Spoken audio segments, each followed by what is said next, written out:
ಆಕಾಶವಾಣಿ ಕರುಣಾಳು ಬಾಬೆಳಕೆ ಸರಣಿಯಲ್ಲಿ ಡಾಕ್ಟರ್ ಗುರುರಾಜ ಕರ್ಜಗಿ. ಇದು ಒಂದು ಕಥೆ. ಇದು ಆಗಿದೆ ಅಂತ ಕೆಲವರು ಹಿರಿಯರು ಹೇಳ್ತಾರೆ. ಆಗದೆ ಹೋದರೂ ಏನು ನಷ್ಟ ಇಲ್ಲ. ಆ ಕಥೆ ಕೊಡುವಂಥ ಸಂದೇಶ ಇದೆಯಲ್ಲ, ನನಗೆ ಭಾಳ ಇಷ್ಟವಾದದ್ದು. ಅಲೆಕ್ಸಾಂಡರ್ ಗೊತ್ತು ನಿಮಗೆ? ಪ್ರಪಂಚವನ್ನು ಗೆದ್ದಂಥ ಅಲೆಕ್ಸಾಂಡರ್ ಭಾರತಕ್ಕೆ ಬಂದಾಗ ಆಗಲೇ ಅರ್ಧ ಜಗತ್ತು ಗೆದ್ದುಬಿಟ್ಟಿದ್ದಾನೆ. ಅವನ ಜೊತೆಗೆ ಸೈನಿಕರು, ಲಕ್ಷಾಂತರ ಜನ ಸೈನಿಕರಿದ್ದಾರೆ. ಒಂದು ಹಳ್ಳಿಗೆ ಬಂದಂತೆ ಅಲ್ಲಿ ಮೆರವಣಿಗೆ ಹೋಗ್ತಾ ಇದ್ದ. ಅವನು ಬಂಗಾರದ ರಥ, ಚಕ್ರವರ್ತಿ ಕೂತಿದ್ದಾನೆ, ಬಂಗಾರದ ರಥ ಹೋಗ್ತಾ ಇದೆ. ರಸ್ತೆ ಎರಡು ಕಡೆಗೂ ಜನ ನಿಂತು ನೋಡ್ತಾ ಇದ್ದಾರೆ. ಓ, ಚಕ್ರವರ್ತಿ ಬರ್ತಾ ಇದ್ದಾನೆ ಅಂತ. ಚಕ್ರವರ್ತಿ ಎರಡು ಕಡೆಯೂ ನೋಡ್ತಾ ಇದ್ದ ಜನನ. ಅವನ ದೃಷ್ಟಿ ಅಲ್ಲಿ ಮೂಲೆಯಲ್ಲಿ ಒಬ್ಬ ನಿಂತಂಥ ಮುದುಕ ಭಿಕ್ಷುಕನ ಮೇಲೆ ಕಂಡುಬಿತ್ತು. ವಯಸ್ಸಾದವನು, ಚಳಿಗೆ ನಡುಗ್ತಾ ಇದ್ದಾನೆ. ಲಂಗೋಟಿ ಬಿಟ್ಟರೆ ಅವನ ಕಡೆ ಏನೂ ಇಲ್ಲ. ಮೈ ಎಲ್ಲ ಚರ್ಮ ಸುಕ್ಕಟ್ಟಿದೆ, ಗಡ್ಡ ಬೆಳಪಾಗಿದೆ, ಒದ್ದಾಡ್ತಾ ಇದ್ದಾನೆ. ನೋಡ್ದ, ಅಯ್ಯೋ ಪಾಪ, ಅವನಿಗೇನಾದರೂ ಮಾಡಬೇಕು ಅನ್ನಿಸ್ತು ಅಲೆಕ್ಸಾಂಡರ್ಗೆ. ಮಂತ್ರಿಗೆ ಹೇಳಿದಂತೆ, ನೋಡಯ್ಯ ಅಲ್ಲಿ ಹೋಗು, ಪಾಪ ಮುದುಕ ನಿಂತಿದ್ದಾನಲ್ಲ ಚಳಿಯಲ್ಲಿ ನಡ್ಕೊಂಡು, ಅವನಿಗೆ ಏನು ಬೇಕೋ ಎಲ್ಲ ಕೊಟ್ಬಿಡು, ಅವನು ಏನು ಕೇಳ್ತಾನೆ ಎಲ್ಲ ಕೊಟ್ಬಿಡು ಅಂತ. ಮಂತ್ರಿ ಹೋಗಿ ಆ ಮುದುಕನ ಕೇಳಿದ್ದಂತೆ, ಅಯ್ಯ ನಿನ್ನ ದಾರಿದ್ರ್ಯ ಎಲ್ಲ ಹೋಯ್ತಿವತ್ತು, ಚಕ್ರವರ್ತಿ ದೃಷ್ಟಿ ನಿನ್ನ ಮೇಲೆ ಬಿದ್ದಿದೆ, ನಿನಗೆ ಏನು ಬೇಕೋ ಕೊಡು ಅಂತ ಹೇಳಿಬಿಟ್ಟಿದ್ದಾನೆ, ಏನು ಬೇಕಾದ್ರೂ ಬಿಡ್ಕೊಳ್ಳಯ್ಯ, ನೀನು ಬಡತನ ಎಲ್ಲ ಹಿಂಗೆ ಹೋಯ್ತಿವತ್ತು ಅಂತ ಹೇಳಿದಂತೆ. ಆ ಮುದುಕ ಸುಮ್ಮನೆ ಕೇಳಬೇಕಲ್ಲ, ತನಗೇನು ಬೇಕು ಕೇಳಬೇಕಲ್ಲ, ಬಿಟ್ಟ. ಯಾವ ಚಕ್ರವರ್ತಿ ಇವನು ಅಂತ ಕೇಳ್ದ. ತೊಗೊಂಡು ನಿನಗೇನು ಮಾಡೋದಿದೆ, ದೊಡ್ಡ ಚಕ್ರವರ್ತಿ, ನಿನಗೇನು ಬೇಕಾದರೂ ಕೊಡೋಕೆ ಬಂದಿದ್ದಾನೆ, ಕೇಳಿಬಿಡು, ಏನು ಬೇಕು ಬೇಡ್ಕೋ ಅಂದಂತೆ. ಅಲ್ಲಪ್ಪ, ಚಕ್ರವರ್ತಿ ಎಲ್ಲಿಂದ ಬಂದಿದ್ದಾನೆ, ಯಾವ ಊರವನು ಇವನು? ಅವನು ಹೇಳ್ದ, ನಿನಗೆ ಗೊತ್ತಿಲ್ಲ, ಅವನು ಅಲ್ಲಿಂದ ಬಂದಿದ್ದಾನೆ, ಗ್ರೀಸ್ ದೇಶದಿಂದ. ಈಗಾಗಲೇ ಅರ್ಧ ಪ್ರಪಂಚ ಗೆದ್ದಿದ್ದಾನೆ, 36 ವರ್ಷಕ್ಕೇ ಅರ್ಧ ಪ್ರಪಂಚ ಗೆದ್ದುಬಿಟ್ಟಿದ್ದಾನೆ ಅಂತ. ಆ ಮುದುಕ ಸುಮ್ಮನೆ ಇರಲಿಲ್ಲ. ಮತ್ತೆ, ಅಯ್ಯೋ ಪಾಪ, ಅರ್ಧನೇ ಗೆದ್ದಿದ್ದಾನ, ಇನ್ನು ಅರ್ಧ ಯಾವಾಗ ಗೆಲ್ತಾನಂತೆ? ಆ ಮಂತ್ರಿ ಅಂದ, ಇವನು ಬುದ್ಧಿನೇ ಇಲ್ಲ, ತನಗೇನು ಬೇಕೋ ಕೇಳ್ಕೊಳ್ಳೋದು ಬಿಟ್ಟು ಇನ್ನು ಅರ್ಧ ಗೆಲ್ಲೋದು ಯಾಕೆ ಚಿಂತೆ ಇವನಿಗೆ? ಅಲೆಕ್ಸಾಂಡರ್ ನೋಡಿದ, ಮಂತ್ರಿ ಎಷ್ಟೊತ್ತು ಮಾತಾಡ್ತಿದ್ದಾನಲ್ಲ ಅಂತ ನೋಡಬೇಕು ಅಂತ ಬಂದು ಏನು ವಿಚಾರ ಅಂತ ಕೇಳಿದ. ಮಂತ್ರಿ ಹೇಳ್ದ, ಸರ್ ಇವನು ಬಡವ ಮಾತ್ರ ಅಲ್ಲ, ಮೂರ್ಖನೂ ಇದ್ದಾನೆ ಇವನು. ಅವನಿಗೆ ಏನು ಬೇಕು ಬೇಡ್ಕೊಳ್ಳಯ್ಯ ಅಂದರೆ, ಇವ್ರು ಯಾರು ಅರ್ಧ ಜಗತ್ತಾಗಿ ಗೆದ್ದರು, ಇನ್ನು ಯಾವಾಗ ಗೆಲ್ತಾರೆ ಅಂತೇನೋ ಕೇಳ್ತಾನೆ. ಏನಪ್ಪ ನಿನ್ನ ಸಮಸ್ಯೆ? ಓ, ನೀನೇನ ಚಕ್ರವರ್ತಿ, ಅರ್ಧ ಜಗತ್ತು ಮಾತ್ರ ಗೆದ್ದಿದೆಯಂತೆ, ಇನ್ನು ಅರ್ಧ ಗೆಲ್ಲೋದು ಯಾವಾಗ ಅಂತ ಕೇಳಿದಂತೆ. ಅಲೆಕ್ಸಾಂಡರ್ ಹೇಳ್ದ, ನಿನಗೇನು ಹೇಳೋದಪ್ಪ, ನಿನ್ನ ಜಗತ್ತಂದ್ರೆ ಗೊತ್ತಿಲ್ಲ ನಿನಗೆ. ಅರ್ಧ ಜಗತ್ತು ಗೆಲ್ಬೇಕಾದ್ರೆ ಸುಮ್ಮನೆ ಗೆದ್ದಿದ್ದೀನ. 4 ಲಕ್ಷ ಜನ ಸೈನಿಕರಿದ್ದಾರೆ, ದಾಳಿ ಮಾಡಿ ಹೋದೆ. ಯಾವ್ಯಾವ ರಾಜರು ಒಪ್ಕೊಂಡು ನನಗೆ ಶರಣಾಗತರಾದರೂ ಅವ್ರ ರಾಜ್ಯ ಕಿತ್ಕೊಂಡೆ, ಯಾರು ಒಪ್ಕೊಳ್ಳಿಲ್ಲ ಅವ್ರನ್ನ ಕೊಂದು ಹಾಕಿ ರಾಜ್ಯ ಕಿತ್ಕೊಂಡೆ. ಹೀಗೆ ಕಿತ್ಕೊಂಡು ಅರ್ಧ ಪ್ರಪಂಚ ಗೆದ್ದಿದ್ದೀನಿ, ಇನ್ನು ಅರ್ಧ ಗೆದ್ದು ಬಿಡ್ತೇನೆ, ಏನು ಚಿಂತೆ ಮಾಡಬೇಡ, ನಿನಗೇನು ಬೇಕು ಹೇಳು ಅಂದಂತೆ. ಆತ ಮತ್ತೆ ಮುದುಕ ತಂದು ದಾಟಿ ಬಿಡಲಿಲ್ಲ. ಅಯ್ಯೋ ಪಾಪ, ನೀನು ನೋಡಿದ್ರೆ ಕೆಟ್ಟ ಅನ್ಸದಪ್ಪ, ಅರ್ಧನೇ ಗೆದ್ದಿದ್ದೀಯಲ್ಲ, ನಾನು ನೋಡು ಪೂರ್ತಿ ಜಗತ್ತು ಗೆದ್ದಿದ್ದೀನಿ ಅಂದ. ಅವನಂದ, ಇವನು ಹಾಕ್ಕೊಳಕ್ಕೆ ಬಟ್ಟೆ ಇಲ್ಲ, ಪೂರ್ತಿ ಜಗತ್ತು ಹೆಂಗೆ ಗೆದ್ದೆ ನೀನು ಅಂತ.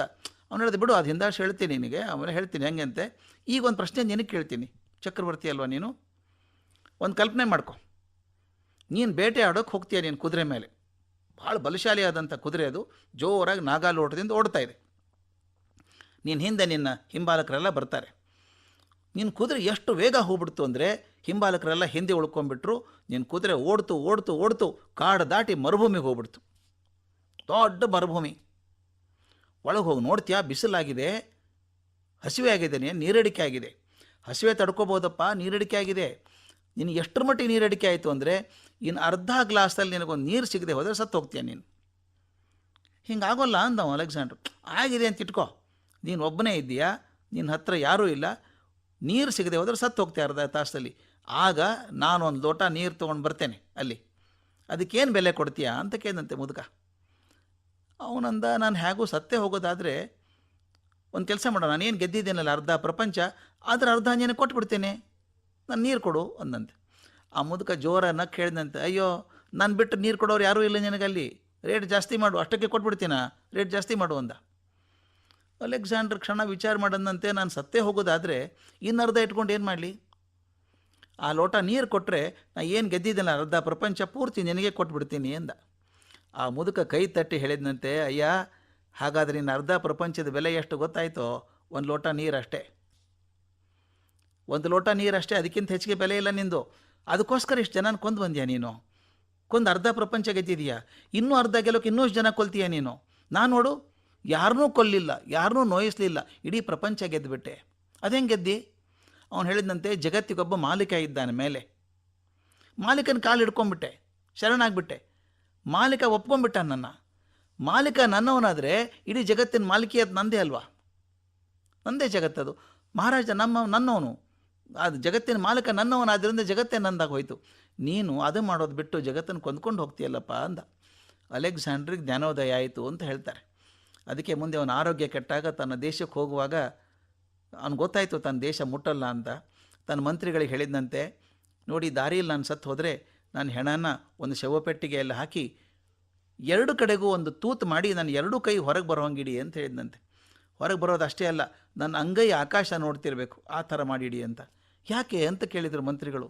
ಆತ ಹೇಳಿದಂತೆ, ಜಗತ್ತಿಗೆಲ್ಲ ಗೊತ್ತಾಗಬೇಕು, 36ನೇ ವಯಸ್ಸಿನೊಳಗೆ ಅರ್ಧ ಜಗತ್ತನ್ನು ಗೆದ್ದಂಥ ಅಲೆಕ್ಸಾಂಡರ್ ತಾನು ಹೋಗುವಾಗ ಏನೂ ತೊಗೊಂಡು ಹೋಗಲಿಲ್ಲ ಅಂತ ಗೊತ್ತಾಗಬೇಕು ಜನಕ್ಕೆ, ಬರಿಗೈಯಲ್ಲಿ ಹೋದ ಅಂತ. ಇದು ಭಾರತದಿಂದ ಪಡೆದುಕೊಂಡ ದೃಷ್ಟಿ ಅಂತ ಕತೆ ಬರ್ತದೆ. ಕತೆ ಸರಿನೋ ತಪ್ಪೋ ಗೊತ್ತಿಲ್ಲ, ಆದರೆ ಒಂದು ಮೆಸೇಜ್ ನಮಗಿದೆ, ಸಂದೇಶ ನಮಗಿರೋದಂದರೆ, ನಾವು ಕೂಡಿಡ್ತೇವೆ, ನಂದು ನಂದು ನಂದು ಅಂತೇವೆ. ನಂದು ಮಾಡ್ಕೊಳ್ಳೋಕೆ ಎಷ್ಟೋ ಅನಾಹುತಗಳನ್ನು ಮಾಡ್ತೇವೆ, ಜನರನ್ನು ಶಿಕ್ಷೆ ಮಾಡ್ತೇವೆ. ಅದ್ರ ಬದಲು ನಾನು ನನ್ನದಲ್ಲ ಅಂತ ತಿಳ್ಕೊಂಡು ನಾನು ಹೋಗುವಾಗ ಏನೋ ತೊಗೊಂಡು ಹೋಗೋದಿಲ್ಲ ಅಂದಾಗ, ನನ್ನ ಆಶಯಕ್ಕೆ ಕಡಿವಾಣ ಹಾಕ್ಕೊಂಡಾಗ ಜೀವನ ಸ್ವಲ್ಪ ಸೊಗಸಾದೀತು, ಸುಂದರವಾದೀತು. ನನ್ನ ಆಸೆಗಳಿಂದಾನೇ ನನ್ನ ದುಃಖ ಬರುವಂಥದ್ದು. ಅದನ್ನು ಸ್ವಲ್ಪ ಕಡಿಮೆ ಮಾಡಿಕೊಂಡ್ರೆ ಒಳ್ಳೆಯದು ಅಂತ ಈ ಕಥೆ ಹೇಳುತ್ತೆ.